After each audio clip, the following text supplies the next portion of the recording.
एयरसोल मोइनीपोटी, मोइनीपोटी ये French word है और ये नई फ्रेंच मिसाइल है।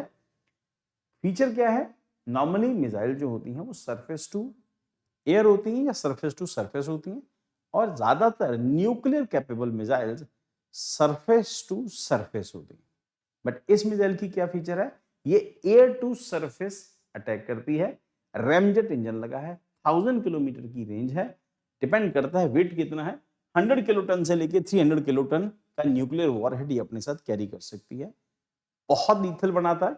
कोई फाइटर जेट जो किसी जो एनिमी कंट्री की टेरिटरी के अंदर एंटर कर जाए, फिर ये उसके अंदर से मिसाइल फायर करे, तो अंदर अंदर 1000 किलोमीटर कवर करेगी। फॉर एग्जांपल हम इस मिसाइल को अगर बाय करते हैं, तो अभी तो नहीं है हमारे पास, अगर बाय करते हैं तो अमृतसर से अगर मिसाइल फायर करेंगे तो 1000 किलोमीटर पाकिस्तान का कवर कर लेगी। हवा से मिसाइल फायर होगी जो इसको बहुत लीथल बनाता है।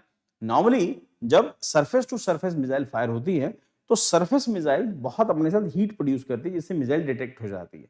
बट एयरक्राफ्ट में लगी हुई मिसाइल या ड्रोन में लगी हुई मिसाइल को पकड़ना इम्पॉसिबल हो जाएगा, खासतौर के ऊपर जब मिसाइल सुपरसोनिक स्पीड से उड़ती हो। और सुपरसोनिक स्पीड से उड़ने के लिए मिसाइल के अंदर रैमजेट इंजन होना जरूरी है।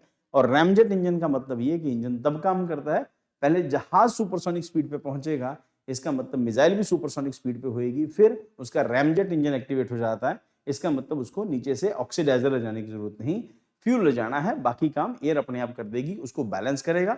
हमने वो डिस्कस किया हुआ रैमजेट इंजन के डिजाइन को। तो वो अंदर से एयर इनटेक लेगा। खासियत क्या है इसमें? 2 एयर इनटेक के लिए 2 इसमें जगह बनी है। इसका मतलब जहाज की तरह ही कुछ कुछ उड़ती है।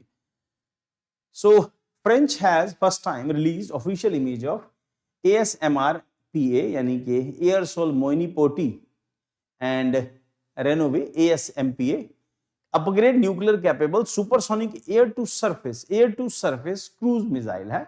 अब नॉर्मली न्यूक्लियर कैपेबल मिसाइल जो है वो, हालांकि हमारी तो ब्रह्मोस भी कैपेबल है, इसमें 600 किलोमीटर तक की उसकी रेंज है, और एयरसोल, बट वहां पर उसमें भी कई सारी कैपेबिलिटीज हैं। एयरसोल मोइनीपोटी ASMPA लार्जेस्ट अपग्रेडेड वेरिएंट है फ्रेंच मीडियम रेंज का family of nuclear capable cruise missile के अंदर, developed by France in the form of central pillar of air force segment and France nuclear deterrence posture. It is a part of French overall nuclear triad. Propulsion powered by ramjet engine. सब students को मेरे जो लोग science and technology कर चुके हैं उन सबको पता है ramjet engine क्या होता है।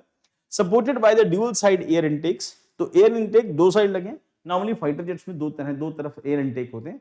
नॉर्मली हमारी जो मिसाइल का डिजाइन उसमें फ्रंट में लगा है एयर इनटेक, इसके साइड में, दोनों साइड में लगे हैं। And enables continuous supersonic flight up to around Mach 3 की स्पीड तक जाती है। रेंज अप्रोक्सीमेटली 600 किलोमीटर है। Warhead equipped with TNA nuclear warhead carry करती है। TNA offer a dial yield configuration with estimated setting between 1000 kiloton से 100 kiloton से लेके 300 किलोटन का न्यूक्लियर वॉरहेड ये ले जा सकता है। प्रीलिम के लिए ASMPR recently news associated which country, France से रिलेटेड है। Which of the following correctly described ASMPR missile and supersonic है, nuclear capable air to surface missile है। ASMPR missile uses which propulsion system, ramjet engine technology use करती है, हम discuss कर चुके हैं इसको। तो TNA warhead carried ASMPR is known as dual yield configuration. Mains के पॉइंट ऑफ व्यू से आप देख लेना बेटा, अब इसको ज्यादा डिस्कस नहीं करेंगे हम लोग।